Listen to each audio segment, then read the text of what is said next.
웨스트민스터 신앙 고백서 제30장. 오늘은 이제 교회의 권징에 대한 내용입니다. 자, 1절. 교회의 왕이요 머리이신 주 예수께서는 세속의 위정자와는 구별된 교회 직원들의 손에 교회의 정치를 제정해 주셨다. 자, 장로교회는 장로 정치 제도를 통해서 세워진 걸 의미하죠.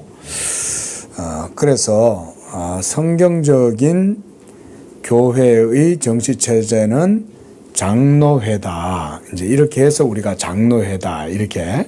그래서 우리 교단도 이름이 보면 대한예수교 장로회 이러죠. 장로란 말은 말하자면 옛날 민회나 이런 데 보면 그 백성들의 대표들이 모여 있는 게 장로죠. 그죠? 교회도 마찬가지입니다. 그래서 우리 교회는 개척교회고 규모가 작아서 장로님이 없지만 교회의 신도가 이제 25명당 장로님 한 분을 이제 선출할 수 있도록 해놨어요. 그렇다고 해서 꼭 25명이 되면 무조건 장로가 한 명 있어야 된다. 이런 건 아닙니다. 그런 건 아닌데 법적으로는 딱 그 인원에 대한 그 성도들의 대표로서 이제 장로님을 선출할 수 있도록 이렇게 해놨어요. 그래서 장로님이 세워지면 교회는 이제 조직교회가 되고 당회라는 것이 생기고, 그래서 장로님과의 그 이제 대표니까 회의를 통해서 당회에서 결정된 일들을 따라 교회가 운영되고 이렇게 되죠.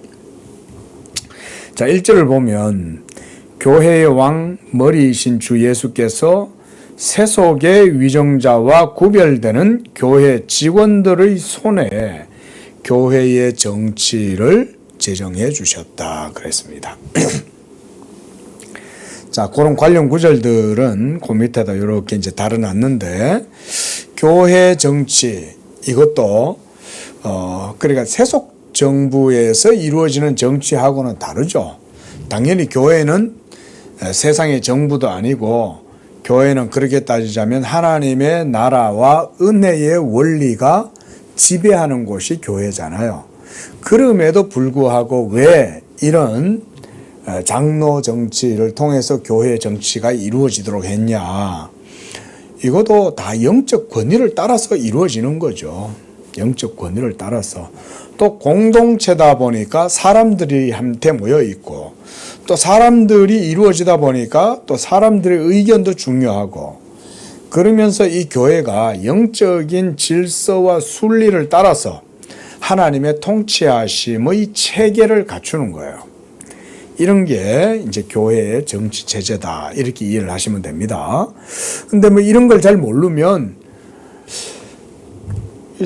성도들 중에도 보면 교회 정치를 오해를 해가지고 그냥 서리 집사님이나 또 그냥 안수 집사님 때는 교회를 열심히 잘 섬기다가 장로님 타이틀만 달면 그때부터 이렇게 무슨 장로님이 대단한 감투나 되는 듯이 이렇게 생각하는 분들이 적지 않아요.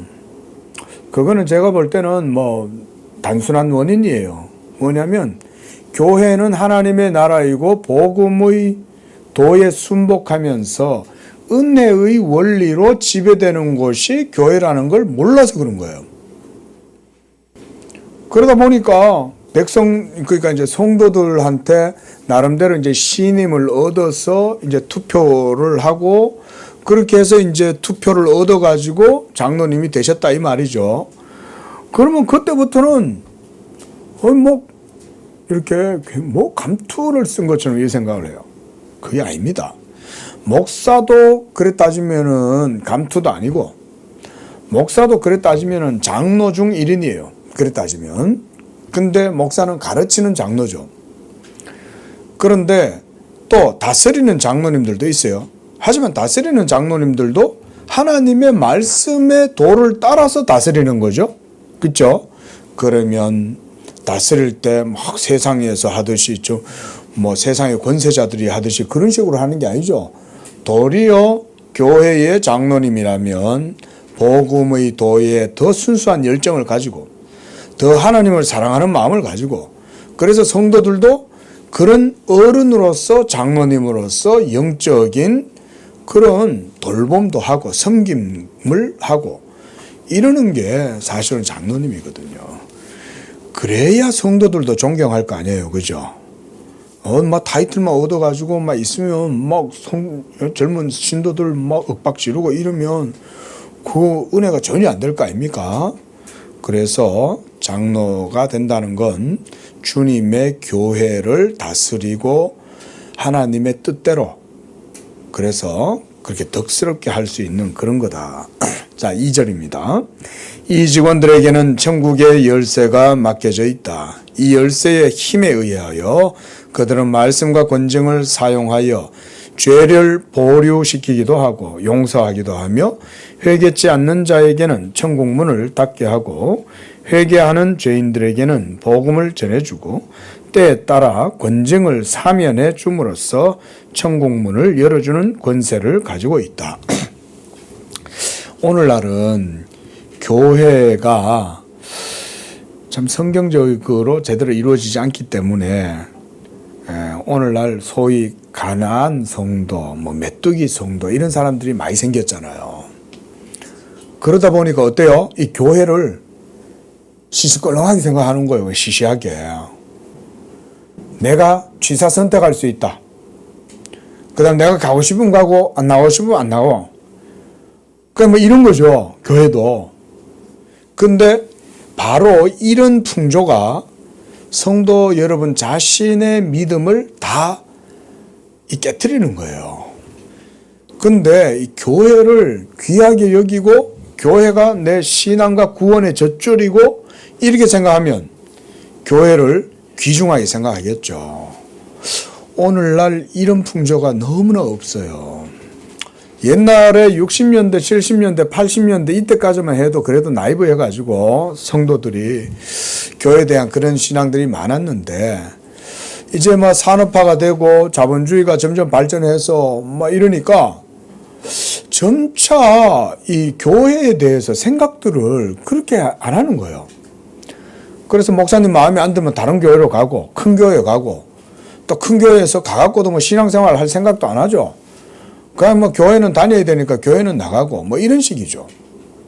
그래가 큰 교회 속에서 오히려 이제 군중 속의 고독이라고, 군중 속에 그냥 홀로 싹 이렇게 숨어가지고 그냥 조용히 신앙생활을 한다고, 그건 신앙생활이 아니에요. 사실상 그냥 교회 다니는 거지. 그 이제 여기도 보면 교회의 권한에 대해서 얘기를 하잖아요. 그 직원들에게는 천국의 열쇠가 맡겨져 있대요. 천국의 열쇠 얼마나 대단합니까, 그죠? 열고 닫는 권한이 교회에 있다, 이렇게 얘기하는 거예요. 이게 그만큼 교회가 중요한 거예요. 그 교회를 우습게 얘기하면 안 돼요.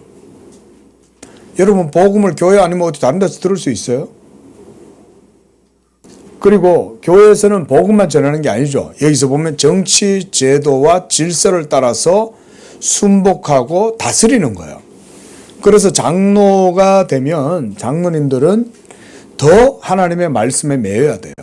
그래서 그 하나님의 말씀을 따라서 성도들을 가르치고 때로 훈계도 하는 거예요.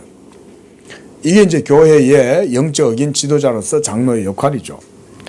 그리고 천국의 열쇠라고 하는 것은, 이게 뭐 로마 교회 같은 경우는 교황이 열쇠를 가지고 있다 이런 식으로 해석을 하잖아요. 우리는 절대 그렇게 해석하지 않습니다. 교황이 교회의 열쇠를 가지고 있지 않아요.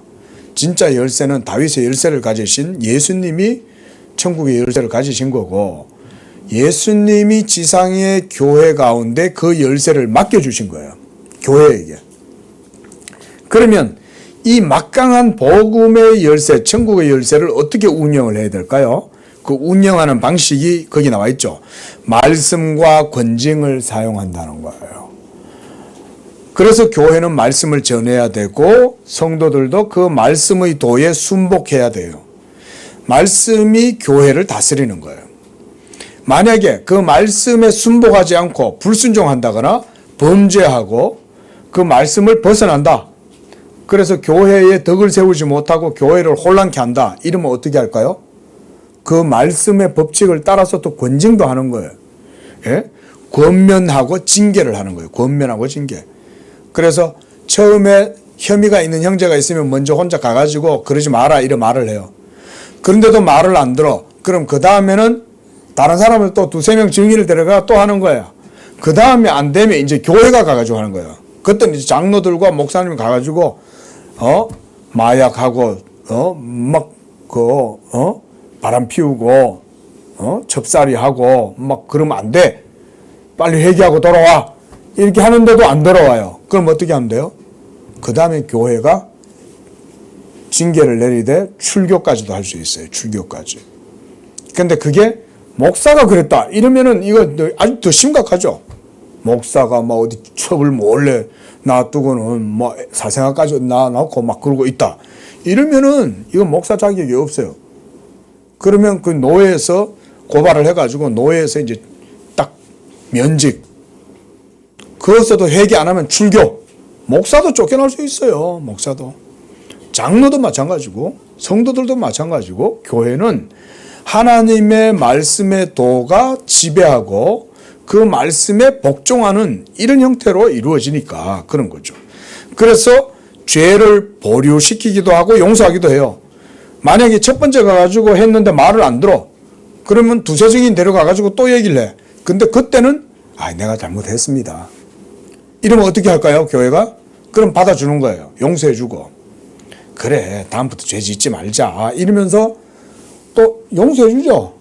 70번도 그죠? 70번에 7번이라도 용서해주라 그랬잖아요. 복음의 도에 순복하면 용서가 돼요.